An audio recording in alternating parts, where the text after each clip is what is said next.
My dear aspirants, welcome to the BVM studies YouTube channel. మనం గత క్లాస్లో శాతవాహన యుగ అనంతర విశేషాల్లో భాగంగా వాళ్ళ మత పరిస్థితుల్లో హిందూ మతం గురించి ఎలా ఉంది ఆ టైంలో అనేది చూడడం జరిగిందండి.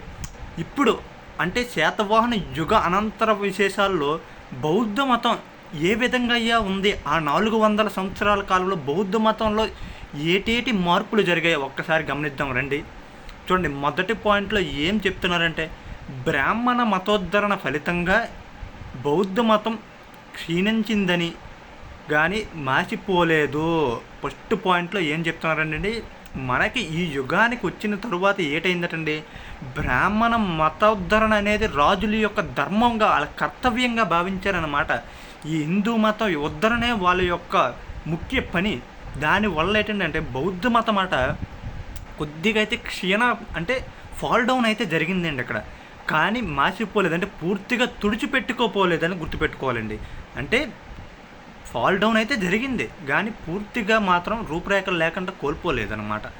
ఇక్ష్వాకుల కాలంలో బౌద్ధ విజృంభణ తాత్కాలికమే అయ్యింది. అంటే ఎవరి కాలంలో బౌద్ధ మతం ఈ 400 సంవత్సరాల కాలం ఏ వంశస్థుల కాలంలో బౌద్ధ మతం కొద్దిగా విజృంభించిందయ్యా అని చెప్పుకోవడానికి ఏమైనా ఉంటే అది ఎవరి కాలం అట అండి, ఇక్ష్వాకుల కాలంలో మాత్రం కొద్ది వరకు బౌద్ధ మతం అనేది రాణించడం జరిగింది అనమాట. మీకు ఎందువల్ల రాణించిందో ఆనాడు చెప్పుకున్నాం. అక్కడ పరిస్థితులు బట్టి అనంతర రాజ్యవంశాల్లో బౌద్ధ మతం పోషించిన వారు అరుదు. అంటే ఇక్ష్వాకులు కాకుండా మిగతా రాజవంశాలు ఏవైనా ఉన్నాయంటే అందులో బౌద్ధ మతం పోషించిన వాళ్ళు అరుదనమాట, లేవని చెప్పలేను. చాలా రేరుగా చేశారనమాట. చూడండి, అందులోని విష్ణుకుండిని గోవిందవర్మ, విష్ణుకుండినిలో తొలివాహులు అంటే ప్రథముల్లో ఎవరంటే గోవిందవర్మ మోస్ట్ ఇంపార్టెంట్ పర్సన్ అనమాట. ఇతనికి మహారాణి, ఇతని భార్య అయిన పరమభట్టారక మహాదేవి ఉండేదండి. ఆ పరమభట్టారక మహాదేవి ఆవిడ ఏంటంటే బౌద్ధ మతస్థురాలు అనమాట. బౌద్ధ మతాన్ని విపరీతంగా అభిమానించేది ఆవిడ ఏంటంటే ఒక విహారాన్ని నిర్మించింది. ఎక్కడ వాళ్ళ రాజధాని అక్కడ వేల్పూర్లోనే ఒక విహారం అంటే బౌద్ధులు ఉండడానికి ఒక ప్రాంతాన్ని నిర్మించి ఇచ్చిందనమాట. దానికి గోవిందవర్మ ఏం చేశారంటే భూదానం చేశాడు. ఇక గుణపాసాపురదేశుడైన అంటే ఈ గుణపాసాపురం ఎవరో కాండి పరమభట్టారక వాళ్ళ సొంతూరే గుణపాసాపురం అనమాట. అందులో పృథ్వీమూలుడు అలాగే అతని కుమారుడు హరివర్మ బౌద్ధ జైన సంస్థలకు భూదానాలు చేశారంటే. ఇంకా మళ్ళీ యుగంలో మళ్ళీ కొద్దిగా ఏమైనా ఈవిడ కాకుండా ఇంకెవరైనా చేశారయ్యా అంటే మళ్ళీ వీళ్ళ గురించి చెప్పుకోవచ్చు అనమాట. ఎవరండి, గుణపాసాపురాధీశుడైన పృథ్వీమూలుడు అతని కుమారుడు హరివర్మ కూడా కొద్ది వరకు బౌద్ధాన్ని పోషించారనమాట. ఇంతకు మినహా బౌద్ధ సంస్థలు ఈ యుగంలో పోషణ గురించి ఎలాంటి సాక్ష్యం లేదనమాట. అంటే వీళ్ళు తప్పించి మిగతా వాళ్ళు పోషించినట్లుగా రాజవంశాలు పోషించిన మనకి ఎలాంటి సాక్ష్యాలు అనేవి లేవనమాట. ఈ పరిణామానికి బ్రాహ్మణ మతోద్ధరణతో పాటు ఆర్థిక పరిణామాలు చాలా వరకు అంటే మనకు ఒకటి పాయింట్ ఇక్కడ ఏంటంటే బ్రాహ్మణ మతోద్ధరణ ఒక్కటైనా బౌద్ధ మతం క్షీణింపడానికి గల కారణం ఈ యుగంలో అంటే దానితో పాటు ఇంకొక విపత్కర పరిస్థితి ఏర్పడిందండి. శాతవాహనుల అనంతరం అటండి మనకి గ్రామీణ ఆర్థిక వ్యవస్థ ఎవరైతే వ్యవసాయమే ప్రధాన ఆర్థిక వ్యవస్థ అయింది. మన క్లాస్లో చెప్పాను మీకు. అంటే ఇండస్ట్రీస్ ఆ తరువాత ఉన్న చిన్న చిన్న వృత్తి పనివారు ఇవన్నీ కూడా కుదేలైపోయాయి అన్నమాట. గ్రామీణ ఆర్థిక వ్యవస్థ మాత్రమే వ్యవసాయమే ఆ రోజు మెయిన్ పిల్లర్గా నిలిచింది. కానీ మనకి ఈ ఆర్థిక వ్యవస్థ కుదేలైపోతే మరి బౌద్ధ మతం ఎట్లా నష్టపోతుంది అని మీరు అనుకోవచ్చు. ఎందుకంటే దానికి కూడా కారణం ఉంది. మనకి శాతవాహన యుగంలోని ఎవరండి బౌద్ధ మతాన్ని పోషించారు? వర్తకులు కాదా? అలాగే అప్పుడున్న సంపాదకులు ఎవరో సంపన్నులు ఉన్నారో వాళ్ళు కాదా? అలాగే సామాన్య ప్రజలు కాదా? వీళ్ళందరూ పోషించడమే రాజుల కంటే ఆనాడు ప్రజలే బౌద్ధ మతాన్ని భుజాల మీద ఎత్తుకొని మోసుకొని బౌద్ధ మతాన్ని ఉచ్చస్థితిలో నిలబెట్టారు. అలాంటిది వాళ్ళకి ఏంటంటే వాళ్ళ ఆర్థిక వ్యవస్థ కుదేలైపోయిందనమాట ఎప్పుడు శాతవాహన అనంతర యుగంలోని. దీనికి సంబంధించి ఇదే విషయాన్ని ఈ పరిణామాల గురించే రీసెంట్ గ్రూప్ 2 2025లో ఒక బిట్ అడగడం జరిగిందండి. అది బిఎస్ఎల్ హనుమంతరావు సార్ పుస్తకంలోనైతే లేదు, మీరు ఊహించుకోవాలన్నమాట. ఏం చెప్పారంటే అక్కడ శాతవాహన యుగ అనంతరం రోమ్తో వ్యాపారం అనేది సన్నగిల్లింది అని చెప్పారండి. ఇంకా రెండో పాయింట్ ఏంటి చెప్పారు, శాతవాహన యుగ అనంతరంలో ఏ రాజు కూడా వాడగుర్తు గల నాణ్యాలు వెయ్యలేదు అని చెప్పడం జరిగిందండి. ఈ రెండు కూడా బిఎస్ఎల్ హనుమంతరావులో లేవు, ఈ రెండు స్టేట్మెంట్లు. కానీ మనం కొద్దిగా ఊహించుకుంటే ఇది అవుతుంది. కానీ ఇది ఏ పుస్తకం, ఏదో ఒక పుస్తకంలో తీసి ఇవ్వాలి కదా. ఆడు ఎంత ఇమాజినేషన్ చేసుకున్నా, పరిస్థితులు అర్థం చేసుకొని చదవడం రీసెర్చ్ చేసినా కానీ ఇది సాధ్యపడదు. వాడగుర్తుగా నాణ్యాలు వేయలేదనేసి నువ్వు ఎంత హిస్టోరియన్, ఇంకేదో హిస్టోరియన్ రాస్తే కానీ అతను ఎవరు కూడా అంత గబెలు చేయలేరనమాట. ఇది ఏ పుస్తకం నుంచి వచ్చింది అంటే మనకి ఆంధ్రుల సమగ్ర చరిత్ర అనేసి ఒకటి ఉంటుందండి. పీకివికే ప్రసాదరావు అనేసి ఒక పుస్తకం ఉంటుందండి. ఆ పుస్తకం ఏంటంటే మీకు చూపెడతాను చూడండి. ఇదండి ఈ ప్రసాదరావు గారి ఈ పుస్తకం నుంచి ఆ బిట్ అనేది రావడం జరిగిందండి. ఆంధ్రుల సమగ్ర చరిత్ర అంటే ఈ యుగం అనంతరం అండి ట్రేడ్ విపరీతంగా సన్నగిల్లిపోయిందనమాట. ఈ ట్రేడ్ సన్నగిల్లిపోవడం వల్ల మనకి చెప్తాను చూడండి, ఇందులో ఏ పేజీ కాంచి ఈ బిట్ ఇవ్వడం జరిగిందో ఒకసారి మీరు గమనిద్దురు. చూడండి ఆ పుస్తకంలో ఏంటంటే ఇది 98వ పేజీలో అనమాట. శాతవాహన యుగం నాటి ఆర్థిక పరిస్థితులు ఏ విధంగా ఉన్నాయో అక్కడ కాంచి బిట్ అనేది రావడం జరిగిందండి. ఇక్కడ ఒక 2 నిమిషాలు మొత్తం జస్ట్ ఇలా చెప్పుకుందాం. చూడండి, ఆనాడు రాజక్షేత్రాల వెలుపల భూదానం చేయవలసి ఏమైనా వచ్చిందంటే మనకి రాజు ఆ గ్రామంలో ఉన్న పర్మిషన్ తీసుకుని అంటే కొనేసి దానం చేసేవాడు అనేది మనకి ఎలా తెలుస్తుంది అంటే మనకి వర్లాం అనే శాసనం నుండి తెలుస్తుందండి. ఏంటంటే వర్లాం శాసనం నుండి ఇలాగేంటంటే మనకి రాజు భూమిని దానం చేయాలంటే, రాజక్షేత్రాన్ని వెలుపున భూమిని దానం చేయాలంటే కొని దానం చేయాలి. ఏదైనా శాసన సాక్ష్యం ఉంది అంటే దానికి వర్లాం అనే శాసన సాక్ష్యం ఉందండి. ఇక ఆనాటి తరువాత ఏంటంటే శాతవాహనుల కాలంలో కనిపించే శ్రేణులు నిగమ సభల ప్రస్తావన తరువాత రాజుల శాసనాల్లో లేదు. ఇది పాయింట్ కూడా చూడండి. శాతవాహనంలో మనకి ఏంటంటే ఈ శ్రేణుల ప్రస్తావన కానీ నిగమ సభల ప్రస్తావన కానీ తరువాత రాజవంశాల్లో శాసనాల్లో అయితే ఇది కనబడలేదండి. ఇక ఇక్ష్వాకుల కాలంలో కూడా రోమ్ దేశంతో వాణిజ్యం కొనసాగినా అది క్రమంగా క్షీణించింది.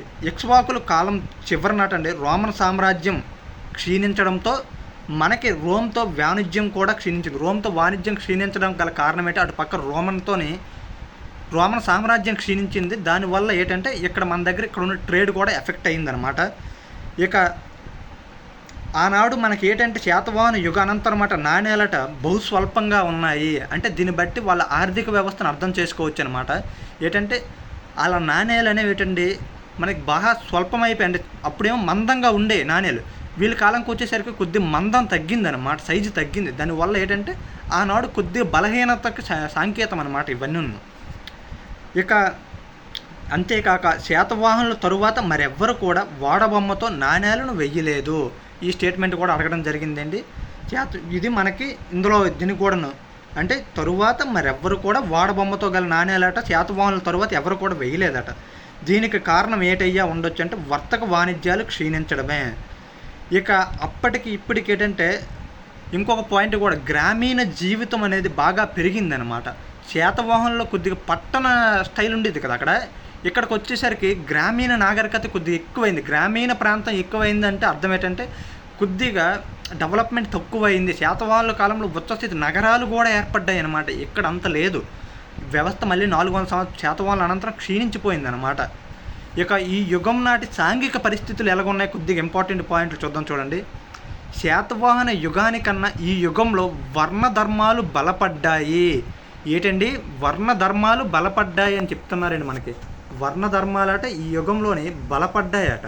అంటే శాతవాహనులతో కంపేర్ చేస్తే ఇప్పుడు కొద్దిగా అంటే వేళ్ళు అనుకొని ఉంటాయి, ఇంకా కొద్దిగా అందరూ బ్రాహ్మణులు మేము, క్షత్రియులు మేము, ఆ తరువాత మేము శూద్రులు, ఇలాగ డివియేషన్ అనేది బాగా పెరిగిపోయింది అనమాట ఇక్కడికి. ఇక పల్లవరాజు అయిన త్రిలోచన పల్లవుడు ఉత్తర భారతం నుండి అనేక పండిత బ్రాహ్మణ కుటుంబాలను రప్పించి వారిని అగ్రహారాల్లో స్థిరపరిచి వైదిక మతాన్ని ప్రోత్సహించినట్టు మనకు స్థానిక చరిత్రలు చెప్తున్నాయి. వైదిక మతాన్ని ఉద్ధరించడానికి త్రిలోచన పల్లవుడు అంటే ఉత్తర భారతదేశం కాంచి ఇక్కడ పండితులు తీసుకొని వచ్చాడట అనమాట. ఇక వివిధ శాస్త్రాల్లో పండితులైన ఎవరైతే పండితులు ఉంటారట వాళ్ళకట బ్రాహ్మణులు పోషణార్థం అగ్రహారాలు మాన్యాలు ఇవ్వడం ఈ కాలంలోనే ప్రారంభమైంది. ఏ కాలంలోనండి ఎవరైతే ఇంపార్టెంట్ పండితులు ఉంటారో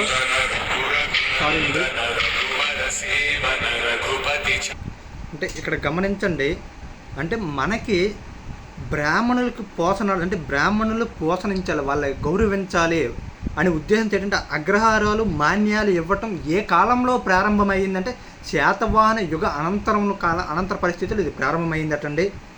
ఇక బ్రాహ్మణులకే కాకుండా ఇంకా ఎవరికైనా ఈ అగ్రహారాలు దానం చేశారయ్యా అంటే మనకి వృత్తి పనివారికి కూడా ఈ దానాలు ఇచ్చినట్లు తెలుస్తుంది. అలాగే దేవాలయాలకు, బౌద్ధ జైన మతస్థులకు కూడా ఇలాగ ప్రత్యేక మాన్యాలు రాజులు ఇచ్చేవారటండి. అంటే బ్రాహ్మణులకు ఇచ్చేవారు, ఎవరైతే మంచి ఉద్యోగస్తులు ఉంటారో వాళ్ళకి ఇచ్చేవారు, అలాగే మనకి దేవాలయాలకు ఇచ్చేవారు, బౌద్ధ జైన సంస్థలకు కూడా మనకి ఆనాటి ఈ గ్రామాలను దానం ఇచ్చే ఆచారం అనేది ఎప్పుడు ప్రారంభమైందంటే ఈ శాతవాహన యుగ అనంతర కాలంలో ప్రారంభమైందటండి. ఇక ఏవైతే ఈ అగ్రహారాలు ఉంటాయి, దానాలు తీసుకున్న అగ్రహారాల్లో దాంట్లో బ్రాహ్మణులే స్వయంగా సేద్యం చేసుకుంటే వాటి మీద ఎలాంటి పన్నులు విధించేవారు కాదనమాట. అంటే బ్రాహ్మణులే స్వయంగా సేద్యం చేసుకుంటే కాదు, బ్రాహ్మణులు స్వయంగా సేద్యం చేసుకోకుండా శూద్రులకు ఇచ్చి అవి ఏమైనా ఇచ్చేస్తే వాటి మీదనైతే మాత్రం పన్ను విధించేవారట. ఇక కొత్తగా సాగులో తెచ్చిన భూములకు కూడా మనకి ఎలాంటి పన్నులు ఉండేవి కాదనమాట. అంటే కొత్తగా కొన్ని భూములు ఆ టైంలోని మనకి త్రిలోచన పల్లవుడు ఏం చేశాడంటే కరికాల చోళుడు కూడా మనకి కడప ప్రాంతంలో అడవులు నరికించినట్టు మనకు తెలుస్తుంది. అడవులు నరికించి కొత్తగా వ్యవసాయ సేద్య భూమికి అలాగే గ్రామాలు నిర్మించినట్లు తెలుస్తుంది. అలాంటి వీటి మీద కూడా ఎలాంటి పన్ను అయితే ఉండేది కాదన్న, మొదట్లో పన్ను వేసేవారు కాదనమాట. ఇక ఈ బ్రాహ్మణులు స్వయంగా చేసుకున్న కొన్నిసార్లు శూద్రుల సహాయంతో కూడా ఈ బ్రాహ్మణులు వ్యవసాయం చేసేవారు అనమాట. బ్రాహ్మణులు వ్యవసాయం చేయడం అంటే డైరెక్ట్గా వెళ్ళి పొలంలో పనులు చేసిరండి, అక్కడ నిలబడిండి వాళ్ళు ఆ శూద్రులతో పని చేయిస్తూ ఉంటారనమాట. వాళ్ళ పంట భూమిని వారే పండించుకుంటారనమాట. ఇక చూడండి, మనకి రాజు పండితులకి గ్రామాలు దానం చేశారని చెప్పాం కదా. అంటే గ్రామం దానం చేసినట్టే గ్రామంలో ఉన్న ప్రజలు, ఇల్లులు అన్నీ బ్రాహ్మణుడికి సొంతమైపోవండి. ఇక్కడ గుర్తుపెట్టుకోవాల్సింది ఏంటంటే ఆ గ్రామం మీద వచ్చే ఆదాయం, ఏదైతే ఆదాయం ఉంటుందో అది మాత్రమే మన ఎవరికిండది ఎవరైతే ఆ గ్రామాన్ని దానంగా స్వీకరించారో ఆ వ్యక్తికి చెందుతుంది అనమాట. ఆ ఆదాయం మాత్రమే ఇస్తారు. ఇలాగ రాజుద్యోగులకు కూడా సేమ్ ఇంతే. కాకపోతే రాజుద్యోగులు ఏడు చేయాలి, రాజుకి కొద్ది భాగం ఏడు చేయాలంటే కొంత పన్ను చెల్లించవలసి ఉంటుంది అనమాట. ఇక ఎందువల్లయ్యా ఈ దానాలు ఇచ్చారంటే మీకు తెలిసింది. ఎందుకు ఇస్తారండి ఆనాడు దానాలు ఎందుకు ఇస్తారు ఇవన్నీ అంటే ఆనాటి పరిస్థితులు విద్యలు కళలు పోషించడానికి ఇలాంటి ఏర్పాట్లు చేసేవారు అనమాట. వాళ్ళే కదండి విద్యా వ్యవస్థని, కళ వ్యవస్థని అన్నింటిని పోషించడానికి వాళ్ళకే మనం ఒక దన్నుగా ఈ ఆర్థిక మనకు రాజులు వాళ్ళకి గ్రామాలు ఈ మాన్యాలు దానం ఇవ్వడం జరిగిందండి. ఇక శాతవాహన ఎవరి కాలంలోనండి వైదిక మత ఉద్ధరణ జరిగిందంటే మనకి శాతవాహనుల కాలంలోనే వైదిక మత ఉద్ధరణ ప్రారంభమైందని మనం చెప్పుకోవాలన్నమాట. ఇందులో ఇంకా ఇంపార్టెంట్ పాయింట్ ఇంకేమైనా ఉంది అంటే మనకి త్రిలోచన పల్లవుడికి కాడువెట్టి అనే బిరుదు ఉందన్నమాట. కాడువెట్టి అంటే ఏంటంటే ఇది కొత్తగా గ్రామాలు సాగులో తీసుకురావడం అన్నమాట. అంటే అడవులు నరికించి కొత్త గ్రామాలు మీకు తీసుకురావడానికి ఈ బిరుదు ఇంపార్టెంట్. ఆ కాడువెట్టి అనేసి మనం చెప్పుకోవచ్చు. ఇంకా మీకు ఈ బుక్లో నుంచి ఇంకేమైనా ఉన్నదయ్యా అంటే ఇంతేనండి. మిగతావన్నీ కూడా ఇక్కడ ఏంటంటే శాతవాహన యుగ అనంతర పరిస్థితులు, యుగం నాటి విద్యా పరిస్థితుల దగ్గర మళ్ళీ ఒక పాయింట్ చెప్పుకోవాలి. అది మన బిఎస్ఎల్ హనుమంతరావు పుస్తకం లేదండి. ఏదైతే దక్షిణాపదంలోనటండి ఆంధ్రదేశంలో ప్రాకృత భాష క్షీణతకు, సంస్కృత భాష విజృంభణకు ఒక చారిత్రక సరిహద్దు ఏదయ్యా అంటే అటండి మనకి సముద్రగుప్తుడు దండయాత్ర జరిగింది కానీ క్రీస్తు శకం 350వ సంవత్సరం అదేనటండి. ఆ దండయాత్ర జరిగిన కరెక్ట్గా ఆ టైం పీరియడ్ని ఏంటంటే ప్రాకృత భాష క్షీణతకు మనకి సంస్కృత భాషకు విజృంభణకు ఇది చారిత్రక సరిహద్దుగా నిర్ణయించారటండి. ఇక మన క్లాస్లోకి వెళ్ళిపోదామండి. ఇక బిఎస్ఎల్ హనుమంతరావు సార్ పుస్తకంలో ఏదైతే ఉందో అవన్నీ చూద్దాం. అంటే మనకి బిఎస్ఎల్ హనుమంతరావు పుస్తకంతో పాటు చాలా ప్రామాణిక పుస్తకాలు ఉన్నాయన్నమాట. ఆ ప్రామాణిక పుస్తకాల నుంచి కూడా మనకి ఇవ్వడం జరుగుతుందండి బిట్లు. అంటే ఎక్కువ ఈ బుక్ నుంచి ఇవ్వడం జరుగుతుంది. తరువాత మిగతా కొన్ని బుక్కుల్ని ఇంకొన్ని ప్రామాణిక పుస్తకాలు ఉన్నాయి, చెప్తాను చూడండి వేటేట్ అనేసి. ఆచార్య కండవల్లి లక్ష్మీరంజనం గారు రచించారండి ఒక పుస్తకం, ఆంధ్రుల చరిత్ర సంస్కృతి అనమాట. అది కూడా ఒక ప్రామాణికమైన పుస్తకం అనమాట మన ఆంధ్రుల చరిత్ర గురించి తెలుసుకోవడానికి. ఇలాగే మళ్ళీ ఏంటంటే ఆంధ్రుల చరిత్ర సంస్కృతి ఆచార్య శ్రీరామ్ శర్మ గారు రచించారు. ఈ శ్రీరామ్ శర్మ రచించిన ఈ పుస్తకం కూడా మనకి ప్రామాణికమైన పుస్తకం అన్నమాట. ఇంకా సురవరం ప్రతాపరెడ్డి గారు రచించిన ఆంధ్రుల సాంఘిక చరిత్ర నుంచి కూడా మనకు అడగొచ్చండి. మనకి ఎక్కువగా ఇవన్నీ కూడా ప్రామాణిక పుస్తకాలు. ఈ ప్రామాణిక పుస్తకాలు దాంతోపాటు బిఎస్ఎల్ హనుమంతరావు సార్ పుస్తకం అనేది మోస్ట్ ఇవన్నీ కూడా ప్రామాణిక పుస్తకాలు. దానితో పాటు ఏంటంటే బిఏ పుస్తకం ఒకటి ఉంటుందండి మనకి ఏపీ హిస్టరీకి సంబంధించి. ఆ పుస్తకం నుంచి కూడా అడిగే అవకాశాలు ఉంటాయి. ఇవన్నీ పుస్తకాలు చూసేవాళ్ళండి మిగతా మార్కెట్లో ఉన్న బయట పుస్తకాలన్నీ కూడా రాస్తూ ఉంటారు. ఇప్పుడు చూడండి మనకి బౌద్ధ మతం గురించి ఇక్కడ చూస్తున్నాం కదండి. అంటే బౌద్ధ మతం ఎందుకు ఇది అయిపోయిందంటే మనకు ఆ పుస్తకంలో అక్కడ రాసినవన్నీ మీకు చెప్పాను. ఇక్కడ చూడండి, నాటికి బౌద్ధం పోషించిన వారిలో అధికులు ఎవరయ్యా? ఎందుకంటే వర్తకులండి. ఆనాటి బౌద్ధ మతాన్ని బాగా పోషించిన వారు శాతవాహనుల కాలంలో ఎవరు ఎక్కువ పోషించారు? ఈ వర్తకులు, చేతి పనువారులు వీళ్ళండి. పైన వివరించిన ఆర్థిక పరిణామం వల్ల ఈ శ్రేష్ఠులు నిర్ధనులు కావడంతో బౌద్ధానికి పోషణ క్షీణించింది. అంటే మనకి ఈ ఆర్థిక వ్యవస్థ కుదేలైపోయింది అనేసి మీరేంటంటే క్లారిటీగా అర్థమైపోతుంది. బిఎస్ఎల్ హనుమంతరావు సార్ పుస్తకం చదివితేనే మీరు ఆ బిట్ చేసేవచ్చు. ఎందుకంటే ఇతను ఇక్కడ చూసారండి, ఇతను రాశారు బౌద్ధ మతం క్షీణించడం గల కారణం ఏంటంటే ఈ ఆర్థిక పరిణామం వల్ల శ్రేష్ఠులు నిర్ధారణ కావడంతో. అంటే నిర్ధానులు అంటే వాళ్ళ దగ్గర ఎలాంటి ఆదాయం ఏంటి లేకుండా వాళ్ళే తిండి లేని తిరిగి పరిస్థితి ఏర్పడిపోయింది. వాళ్ళు ఇంకా ఏ బౌద్ధ మతాన్ని పోషించేస్తారు చెప్పండి ఒకసారి. ఇక బౌద్ధులలో బహుశ్రుతీయ, పూర్వశైల, అపరశైల, రాజగరిక, సిద్ధార్థక శాఖలు ఏర్పడి ఐకమత్యం నశించిందండి. అంటే బౌద్ధంలోనే బోల్డ్ శాఖలు ఏర్పడిపోయాయి. ఈ శాఖలు ఏర్పడి ఎప్పుడైతే బౌద్ధంలో మన ఆంధ్ర ప్రాంతంలో ఇన్ని శాఖలు ఏర్పడడం వల్ల ఏంటంటే వారిలోని వాళ్ళకున్న ఐకమత్యం నశించడం జరిగిందనమాట. ఇక మహాయాన మతం వర్ధిల్లడంతో బౌద్ధం వ్యక్తిత్వం కోల్పోయింది. ఏ మతం అండి వర్ధిల్లడంతో అంటే అందులోనే మహాయాన మతం, బౌద్ధంలోనే మహాయాన మతం ఉందన్నమాట. ఈ మహాయాన మతం బాగా విజృంభించడం వల్ల ఏం జరిగిందంటే బౌద్ధంకి ఒక రూపం ఉందన్నమాట. ఆ మెయిన్ గౌతమ బుద్ధుడు ఏ ఉద్దేశంతో స్థాపించాడో అది క్షీణించిపోయిందనమాట. విహారాల్లో అటువంటి దీపధూపాలతో పూజాధికాలు పెరిగిపోయి దేవాలయాలకు వానికి భేదం సన్నగిల్లింది. అంటే ఈ మహాయాన బౌద్ధ మతం ఎప్పుడైతే మహాయానంగా మారిందో ఇది కూడా హిందూ మతంలో ఉన్న సాంప్రదాయాలు ఏంటండి, మనం ఇక్కడ దీపాలు ఇవన్నీ వెలిగిస్తాం కదండి, సేమ్ అదే కూడా బౌద్ధంలో కూడా అవే ఏర్పాటయ్యాయి అన్నమాట. అందువల్ల మన హిందూ మతానికి బౌద్ధ మతానికి ఏమి తేడా లేదు, ఇంకేంది బౌద్ధ మతంలోకి వెళ్ళడమే వేస్ట్ అనేసి ఇక్కడ ఉన్న మతస్థులు అలాగే ఉండిపోయారు అనమాట. క్రమంగా బౌద్ధులట ప్రాకృత భాషను వీడి సంస్కృతంలో గ్రంథ రచన సాగించి ప్రజలకు దూరమైనారు. అప్పటికీ ప్రజలు ఏంటంటే కొంతమంది ప్రాకృత భాషకు బాగా అలవాటు అయిన ఉన్నారు. దాంతో ఉత్తర భారతదేశం నుండి ఈ సంస్కృతం మన దగ్గరికి ఇంపోర్ట్ అయ్యిందనమాట. ఈ సంస్కృత భాషలో ఎప్పుడైతే బౌద్ధులు గ్రంథాలు రాయడం స్టార్ట్ చేశారు దానివల్ల ఏంటంటే కొద్దిగా మన పాఠకులు కొద్దిగా ఇబ్బంది అయ్యారనమాట. కాకపోతే ఈ సంస్కృతం రావడం వల్ల ఉత్తర భారతదేశానికి దక్షిణ భారతదేశానికి ఆ సంస్కృత కల్చర్ అనేది బాగా స్ప్రెడ్ అయింది. రెండింటికి సంస్కృతం ఉపయోగించడం వల్ల ఒకటే భాష అయితే మనకి వాళ్ళ కల్చర్ మన కల్చర్ ఇంపోర్ట్ జరుగుతుంది అనమాట. ఈ యుగంలోనటండి భావ వివేకిన వంటి మార్గదర్శకాచార్యులు లేకపోలేదు. అంటే బౌద్ధంలోని ఎవరండి, ఏ యుగంలో భావ వివేకుడు నివసించాడు అంటే శాతవాహన యుగ అనంతర కాలంలో ఉన్న వ్యక్తి అనమాట. భావ వివేకుడు అటండి ధాన్యాకటక వాసి అట. ఏ ప్రాంతానికి చెందినవాడండి భావ వివేకుడు అని తెలుస్తుందంటే మనకి ధాన్యాకటకంలో ఉండేవాడని తెలుస్తుంది. ఇక దిజ్ఞాగుడు అనే ఒక బౌద్ధ తర్కవేత్త ఉన్నాడు కదండి. ఈ దిజ్ఞాగుడు సైతం కొంతకాలం అట వెంగీ సమీపంలో ఉన్నాడని ప్రసిద్ధి. అంటే ఆనాడు బౌద్ధంలోనే మేటి వేలు మీద లెక్కపెట్టి పేర్లు చెప్పగలే వ్యక్తులు అందరూ భావ వివేకుడు, దిజ్ఞాగుడు వీళ్ళందరూ కూడా ఆంధ్ర ప్రాంతంలో ఉన్నారు.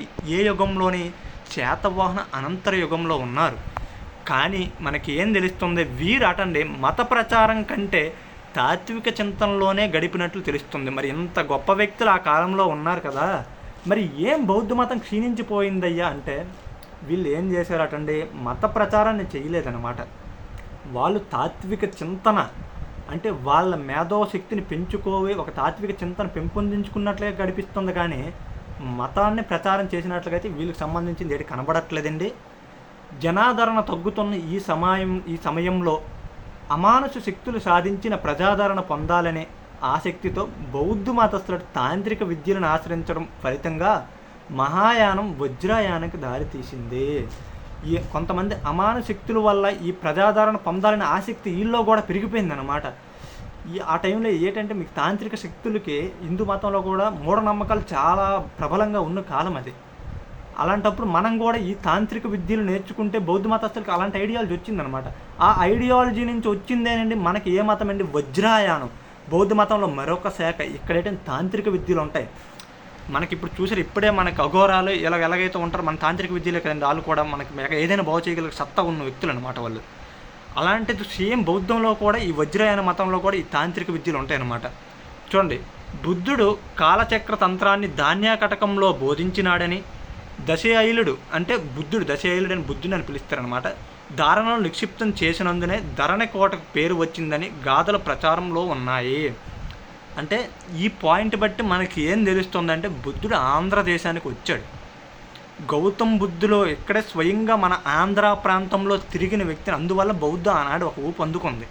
దేశం మొత్తం గౌతమ్ బుద్ధులు వారు తిరిగేవారు, అందులో మన ఆంధ్ర ప్రాంతంలో కూడా రావడం జరిగింది.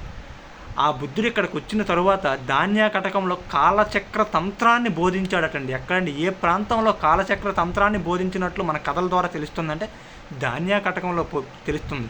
దశ ఐలడు అని ఎవరిని పిలుస్తారంటే గౌతమ్ బుద్ధుడిని పిలుస్తారనమాట. ఏవైతే ఈ ధారణలు ఇక్కడ నిక్షిప్తం చేసిన అందువల్ల ఆ ప్రాంతం ధాన్యకటకం ధరణికోట అనే పేరు వచ్చిందనమాట. ధాన్యకటకం ధరణికోట అని కూడా పిలుస్తారు. ధరణికోట అని రావడానికి గల కారణం ఏంటంటే గౌతమ్ బుద్ధులు వారు అక్కడ ధారణలు నిక్షిప్తం చేయడం వల్ల అనమాట. ఇక ధాన్యకటకానికి వజ్ర పర్వతం అని పేరు ఉన్నట్లు మనకి సింహళ గ్రంథాల నుండి తెలుస్తుంది. ఈ ధాన్యకటకానికి ఏంటండి వజ్ర పర్వతం అనే పేరు ఉంది అనేసి నువ్వు ఎలా చెప్పగలవయ్యా అంటే మనకి సింహళ బౌద్ధ గ్రంథాలు ఉంటాయి కానీ అందులో చెప్పబడింది అనమాట. వజ్ర పర్వతం అంటే మరి బౌద్ధానికి ఏంటి సంబంధం అంటే ఇంత ముందే చెప్పాం, వజ్రాయానం గురించి మాట్లాడుతున్నాం కదండి. వజ్ర పర్వతం అంటే ఆనాడు బౌద్ధ మతస్థులు అక్కడ ఉన్నారు, వజ్రాయానాన్ని అనుసరిస్తున్న వాళ్ళు అక్కడ ఉన్నారని తెలుస్తుంది. చూడండి, ధాన్యకటకం సమీపంలో కొండగుహలో వజ్రపాణి అంటే ఆలయం ఉంది. అక్కడ అర్చనలు ఈ దారంలో మంత్రాలు తయారు చేస్తున్నారు అని ఎవరు రాశారయ్య అంటే హ్యూయన్ సాంగ్ రాశారనమాట. ఎవరండి? హ్యూయన్ సాంగ్ తన రచనలో ఏం రాశాడంటే ఇక్కడ ధాన్యకటకం కొండగుహల్లో వజ్రపాణి ఆలయం ఉంది, అక్కడ మంత్రాలు ఇవన్నీ తయారు చేస్తున్నారని ఎవరి వల్ల మనకు తెలిసిందయ్యా? హ్యూయన్ సాంగ్ వాళ్ళు తెలిసింది. ఇక వజ్రాయాన సిద్ధాంతకర్త ఎవరయ్యా అంటారంటే సిద్ధనాగార్జున్ని పేర్కొంటారండి. అంటే వజ్రాయానాన్ని క్రియేట్ చేసిన వ్యక్తి ఎవరు అని మిమ్మల్ని అడిగితే ఆచార్య నాగార్జునుడు వేరు, సిద్ధనాగార్జునుడు ఇతను. ఈ సిద్ధనాగార్జునుడు మన ఆంధ్ర ప్రాంతానికి చెందినవాడా బయట వ్యక్తి కాదండి, ఇతను ఆంధ్ర ప్రాంతానికి చెందినవాడు. ఇతడు కూడా మోస్ట్ ఇంపార్టెంట్ వ్యక్తి, ఇతను కూడా ఆంధ్ర ప్రాంతానికి చెందినవాడు ఈ సిద్ధనాగార్జునుడు. ఇతని గురించి మనకి ఏమైనా తెలుస్తుంది? సిద్ధనాగార్జునుడు అనే వ్యక్తి వాడు ఉన్నాడు, ఇతనే వజ్రాయాన సిద్ధాంత రూపకర్త అనేసి మనకి ఇక్కడ ఒక శాసనం కూడా ఇతని గురించి ఉంది. రామిరెడ్డిపల్లి శాసనం వల్ల ఇతని గురించి మనకు తెలుస్తుంది అనమాట. ఎవరంటే సిద్ధనాగార్జునుడి గురించి. సిద్ధనాగార్జునుడు ఏ సిద్ధాంతకర్త అంటే వజ్రాయానాన్ని రూపం క్రియేట్ చేసింది ఈ సిద్ధనాగార్జునుడు. ఇక ధాన్యకటకం, శంకరం, రామతీర్థం, సాలిహుండాలు వజ్రాయాన కేంద్రాలైనట్టుగా ఆ క్షేత్రాల్లో దొరికిన వజ్రాయాన ప్రతిమలే నిదర్శనం. ఇవి మోస్ట్ ఇంపార్టెంట్ అండి. వజ్రాయానానికి సంబంధించిన కేంద్రాలు క్రింది వాటిలో ఏవయ్యా అని అడిగితే ధాన్యకటకం అండి. వజ్రాయానం బౌద్ధ మతంలో వజ్రాయానం ప్రసిద్ధి చెందిన ఏరియాలు అంటే ధాన్యకటకం. శంకరం అంటే విశాఖపట్నం జిల్లా అనకాపల్లి దగ్గర ఉన్న ఏరియా అండి ఇది. రామతీర్థం అంటే ఇది విజయనగరం జిల్లాలో ఉన్న ఫేమస్ రాములవారి గుడి అండి ఇది. సాలిహుండం అంటే ఇది శ్రీకాకుళం. ఈ 4 కూడా ఏంటంటే వజ్రాయాన మతానికి కేంద్రాలు అయినట్టు మనకు అక్కడ ఏంటంటే కొన్ని ప్రతిమలు దొరికాయి అన్నమాట. అందువల్ల చెప్పగలం అనమాట. వజ్రాయానం ప్రబలవడంతో నైతికంగా నీరసించిన బౌద్ధం జనాదరణ పూర్తిగా కోల్పోయి బౌద్ధ క్షేత్రాలు నిర్జీనంగా కొనసాగాయని తెలుస్తుంది. అర్థమైంది కదండి. అంటే వజ్రాయానం ప్రబలడం వల్ల బౌద్ధ మతం పూర్తిగా క్షీణించిపోయిందనేసి మనకు తెలిసిందనమాట. చూడండి, శాతవాహన అనంతరం మనకి విద్యా వ్యవస్థ ఎలా ఉంది, అలాగే అప్పుడు వాజ్మయాలు ఏ విధంగా ఉన్నాయి, రచనలు ఏ విధంగా ఉన్నాయి, విద్యా వ్యవస్థ ఆనాడు ఎలా ఉందో ఒక్కసారి చూద్దాం. బ్రాహ్మణ మత విజృంభణతో అన్నట్టండి సంస్కృత భాషకు, వైదిక విద్యలకు పోషణ లభించింది. ఎందువల్ల వీటికి పోషణ లభించింది అయ్యా అంటే మనకి బ్రాహ్మణ మతం విజృంభణ జరిగిందండి. శాతవాహన అనంతర యుగంలో ఏ మతం అంటే బ్రాహ్మణ మతం కోల్పోయిన తన ఉనికిని మళ్ళీ రెట్టింపు ఉత్సాహంతో పుంజుకోవడం వల్ల ఈ సంస్కృత భాషకు, ఈ వైదిక విద్యలకు అనేది పోషణ అంటే బాగా వాటికి ఆర్థికంగా తోడ్పడేవన్నమాట. ఇవన్నీ తోడ్పాటు చాలామంది అందించారు. ఇక్ష్వాకుల కాలంలో శాసనాల్లో నాటండి సంస్కృతాన్ని వాడడం ప్రారంభమైంది. ఎవరి కాలంలోనండి శాసనాల్లో సంస్కృత భాషను వాడడం మన ఆంధ్ర ప్రాంతంలో ప్రారంభమైందంటే అది ఇక్ష్వాకుల కాలంలోనే మనకి శాసనాల్లో సంస్కృత భాషను వాడడం మొదలుపెట్టడం.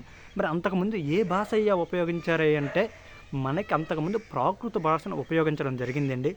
ఇక వారి పతన అనంతరం మనకేంటండి ఇక్ష్వాకులు పతన అనంతరం అటండి